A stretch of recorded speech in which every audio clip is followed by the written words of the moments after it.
Il y a certaines choses qui n'étaient pas réalisables avant, en fait. Parce que des éléments trop petits, cachés dans des endroits inatteignables, c'était pas faisable forcément tout le temps à l'atelier. Alors qu'à la CAO, en fait, on peut directement travailler à l'intérieur d'un objet sans pour autant toucher à l'intégrité.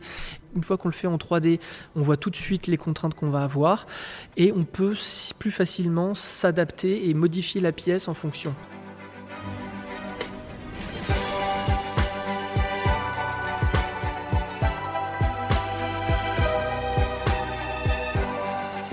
Vous êtes-vous déjà demandé à qui sont les mains qui fabriquent chaque jour la mode et le luxe ? Derrière chaque vêtement, chaque accessoire et chaque objet, il y a des femmes et des hommes qui perpétuent au quotidien des gestes et transmettent leur passion. Ce podcast va vous emmener à la rencontre de ces amoureux du savoir-faire, des anonymes qui détiennent un savoir précieux pour faire la mode et le luxe de demain. Aujourd'hui, ces femmes et ces hommes de l'ombre nous racontent depuis les coulisses leur métier, leur passion, leur envie de transmission d'un savoir-faire unique. Parce qu'aujourd'hui en France, il y a plus que jamais la nécessité d'assurer la relève de ces métiers d'exception. Bienvenue dans le podcast Savoir pour faire.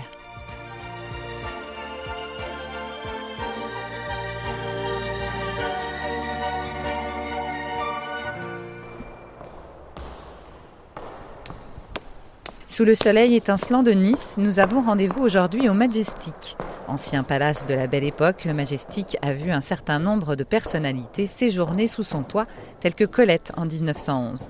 Transformé aujourd'hui en regroupement d'appartements et de bureaux, le palace héberge également l'Académie de gémologie appliquée et technique. Parmi les formations que l'école dispense, celle de designer 3D qui désormais s'impose dans le monde de la joaillerie. En haut du majestueux escalier, Victor Borel, designer 3D à son compte, nous reçoit. Bonjour. Bonjour, enchanté. Bienvenue au Majestic. On est en train de mettre en place ici un centre de formation à la 3D au sein de l'école Agathe. Et donc, ce sont des cours de formation en gémologie de haut niveau. Et vous y faites quoi dans cette école ? Parce qu'évidemment, on va parler de votre métier de designer 3D, mais c'est pas ici que vous travaillez tous les jours quand même. Non, en effet, j'ai ma propre structure. Ici, je me contenterai de faire des formations pour les différents étudiants que je pourrais accepter. C'est pour ça que là, on est vraiment en train de faire la recherche d'étudiants pour ces cours. On va aller d'abord voir la dernière machine que vous utilisez dans votre métier pour se mettre bien dans l'ambiance. Je vous suis.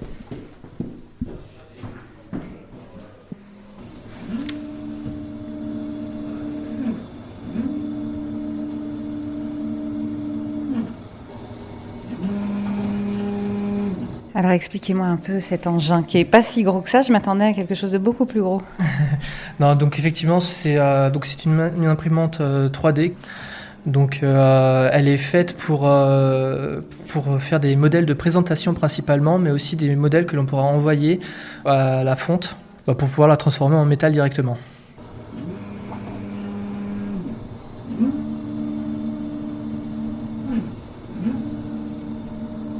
Victor, vous pouvez me raconter un peu comment vous êtes arrivé à devenir designer 3D ? Ça a l'air d'être un métier qui a le vent en poupe. Il y a de plus en plus de joailliers ou de bijoutiers qui le font. Alors comment on en arrive à choisir cette voie-là ?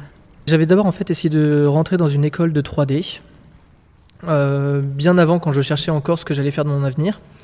Et puis finalement, je me suis lancé dans la joaillerie, ce qui avait absolument rien à voir, un métier manuel et vraiment porté sur l'art. Et au fur et à mesure que j'avançais, je me suis rendu compte que, en fait, il y avait aussi la possibilité de se lancer sur la 3D à partir de ce que je maîtrisais déjà.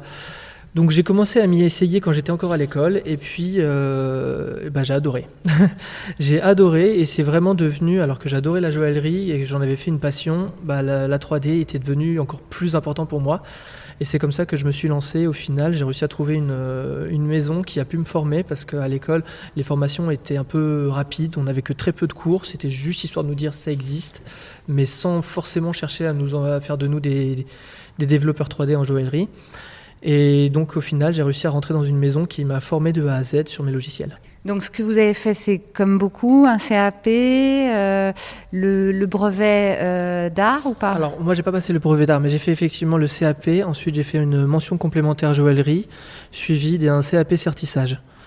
Alors je voulais faire quelque chose d'assez diversifié justement, histoire de connaître un petit peu tous les corps de métier. Je voulais pas tous les faire, je voulais juste comprendre de quoi le métier parle. Et au final, c'est très bien ce que j'ai fait par rapport à la suite, parce que c'est après tout ça que je me suis lancé dans la 3D. Et en ayant fait de justement passer tous ces diplômes sur tous ces domaines-là, ça m'a permis de mieux comprendre la 3D derrière que j'allais faire. En fait, j'ai eu la chance que donc mon premier patron est venu à l'école pour chercher un étudiant à former. Et donc j'ai eu mon job comme ça. Dans la joaillerie, la 3D, c'est vraiment très très récent. Ça a vraiment pris son essor, je dirais, il y a 5 ou 6 ans. Alors c'est quoi être joaillier en 3D? Parce que finalement, quelque part, c'est ça. Au final, c'est ça, oui, c'est un peu la double casquette, même si j'ai très peu d'expérience à l'atelier. Sur la partie théorique, à la limite, je suis plus que calé. D'ailleurs, vous le recommandez plutôt à ceux qui nous écoutent. Tout à fait. De passer d'abord par, si on veut faire des bijoux en 3D, il vaut mieux savoir déjà les faire en réel. Je connais de nombreuses personnes qui se sont lancées en fait dans le design 3D de bijoux sans avoir aucune formation joaillière. Et c'est un peu un fiasco parce qu'ils ne savent pas pourquoi est-ce qu'il faut telle épaisseur. Et c'est vrai qu'ils ont énormément de mal à comprendre les différentes contraintes physiques du métal. Donc pour moi, avoir travaillé le métal, avoir serti, avoir mis pour le coup de la sueur et du sang sur mes pièces, c'est vrai que c'est vraiment très important pour comprendre comment réagira le métal si on fait ça ou telle chose.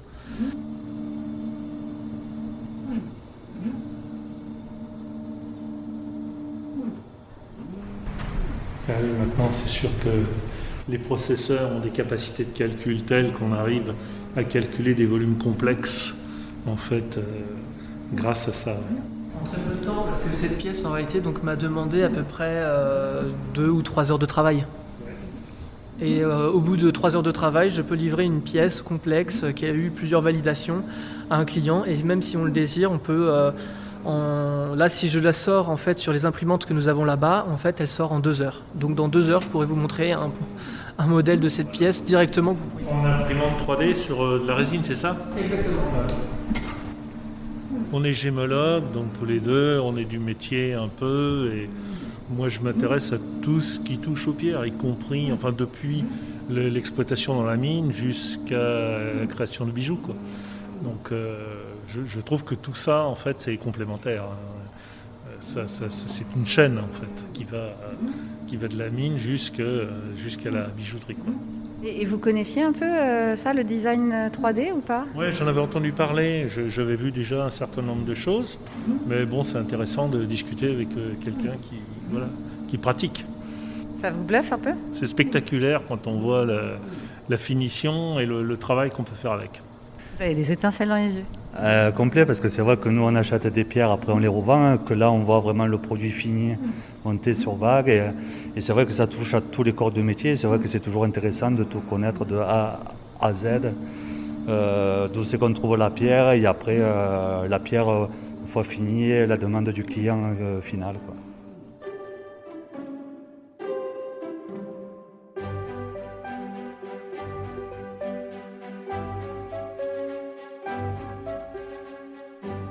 Alors, qu'est-ce que c'est être designer 3D de bijoux ?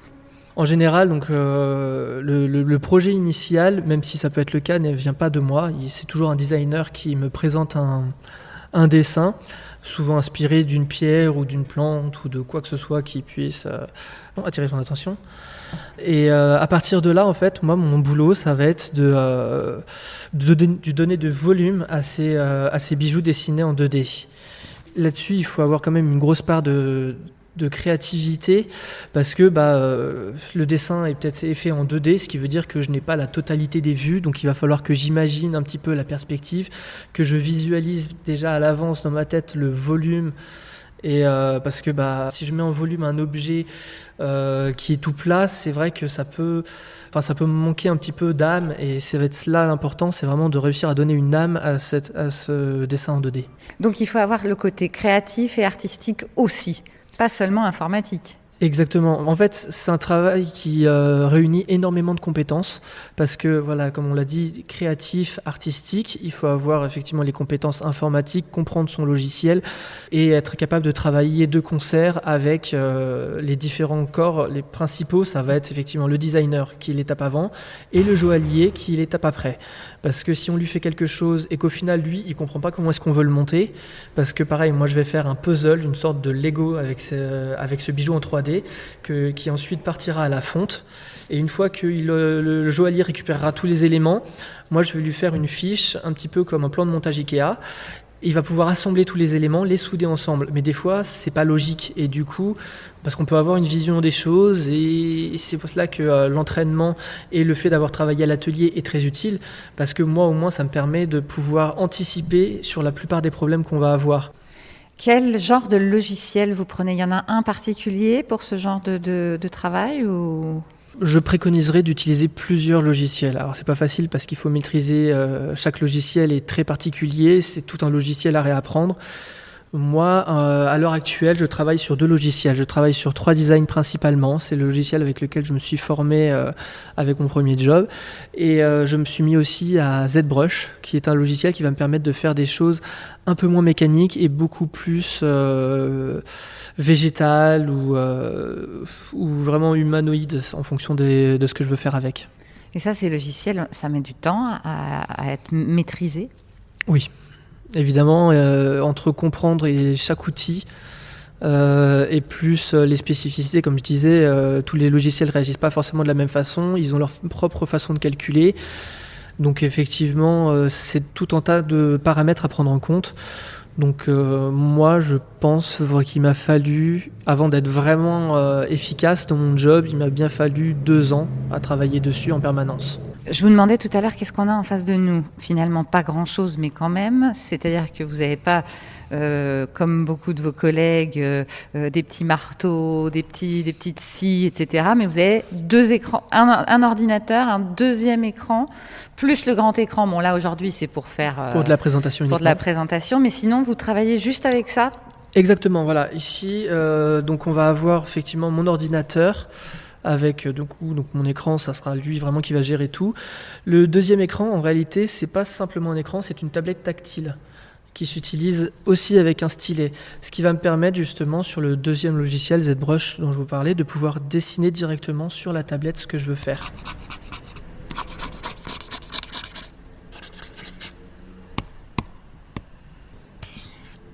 Donc je travaille sur un objet, en fait on essaie de représenter des vagues en fait. Donc ça, c'est le principe, c'est inspiré d'un coquillage et on essaie de modéliser des vagues qui vont tourbillonner un petit peu autour, et ça c'est quelque chose que je ne peux faire uniquement sur un logiciel qui a la souplesse de laisser un peu libre cours à ma créativité et qui soit pas trop strict en termes de manipulation.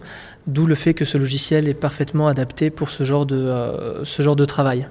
Mais on a vraiment l'impression que vous faites du dessin, mais on voit bien qu'à chaque fois qu'il y a un coup de crayon, au lieu que ce soit justement juste un trait, ça fait bouger comme si en fait vous aviez un morceau de lave presque sur l'écran.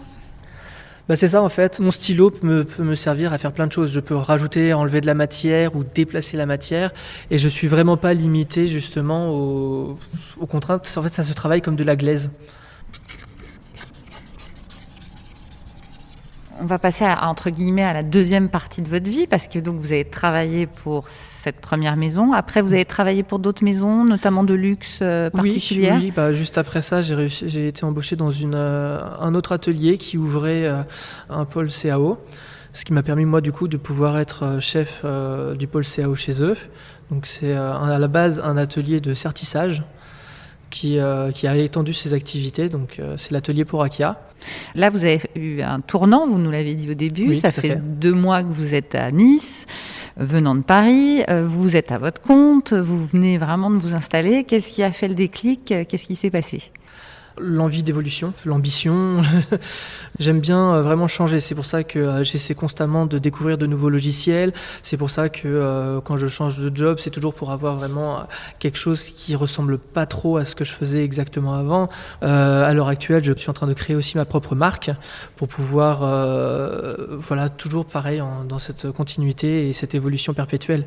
Et alors pourquoi être parti de Paris où vous aviez les grandes maisons justement de luxe pour venir à Nice où certes vous avez des palaces, on est dans un palace donc c'est encore du luxe, mais il y avait quelque chose de particulier ici? C'était, en l'occurrence ici c'était l'école en fait. Je travaillais depuis un bout de temps déjà avec des gens qui sont venus pour travailler avec cette école, donc et qui m'a proposé de venir enseigner directement.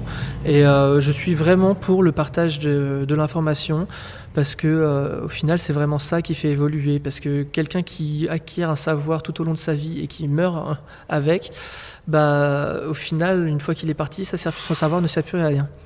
Donc je trouve ça vraiment dommage, et enseigner tout ce qu'on sait, je trouve que c'est vraiment bien.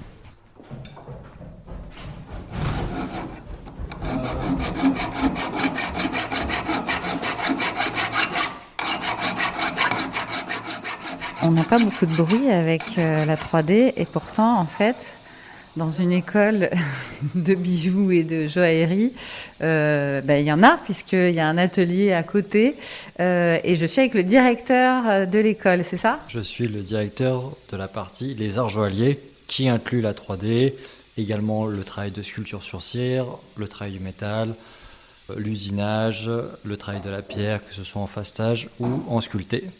Et puis évidemment le design. Pourquoi vous avez pris quelqu'un qui fait de la 3D ici, du design 3D ici comme Victor?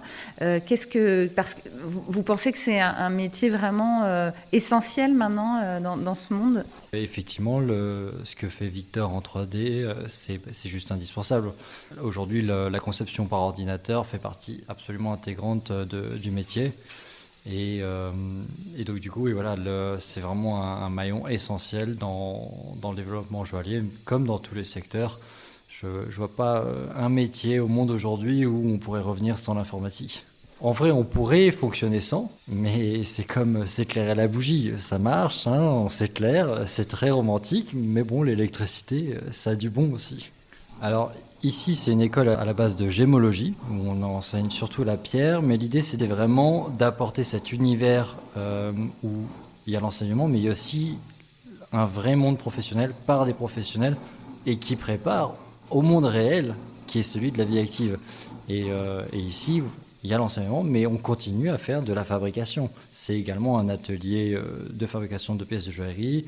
C'est également un studio de design, c'est aussi un lieu de rencontre, on peut faire des expositions, il y a une salle, on a une salle pour faire les conférences qui est absolument sublime vu qu'on est dans un ancien palace, hôtel de tout début 1900, donc c'est vraiment, le local est somptueux. Donc voilà, l'idée c'est vraiment de créer plutôt une approche déjà holistique qui prend vraiment tous les aspects du secteur, et justement avec un esprit beaucoup plus concret, professionnel et je dirais moderne. Je disais tout à l'heure, c'est un métier qui a l'air de prendre beaucoup de place finalement dans la joaillerie. Est-ce que on trouve du travail facilement? Alors vous avez eu beaucoup de chance pour le premier job, mais après, comment ça s'est passé? Pour trouver du boulot dans ce métier, c'est facile maintenant. Pour le coup, c'est très demandé.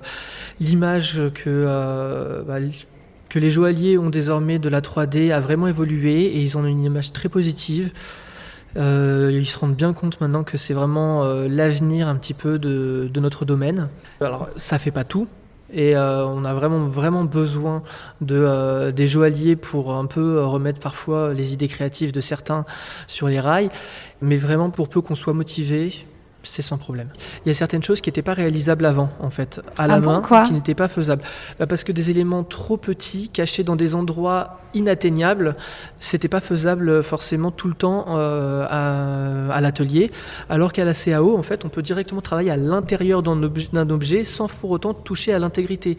Et puis, si on veut faire un mécanisme et prévoir déjà à l'avance le volume extérieur, on peut le travailler, retravailler, regrossir légèrement par endroits. C'est des choses qui demandaient énormément de temps en joaillerie directement et qui faisait que parfois en fait c'était pas fait parce que beaucoup trop de temps à passer dessus, alors qu'une fois qu'on le fait en 3D, on voit tout de suite les contraintes qu'on va avoir et on peut plus facilement s'adapter et modifier la pièce en fonction.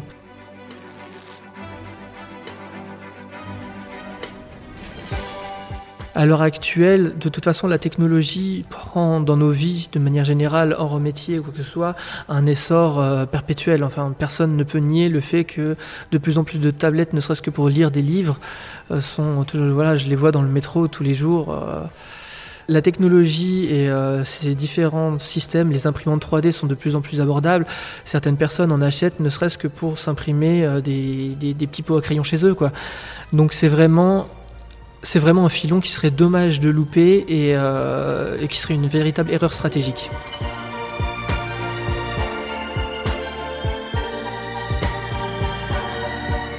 Pour exercer le métier de designer 3D dans la joaillerie, retrouvez les formations sur le site savoirpourfaire.fr et rejoignez la filière mode et luxe.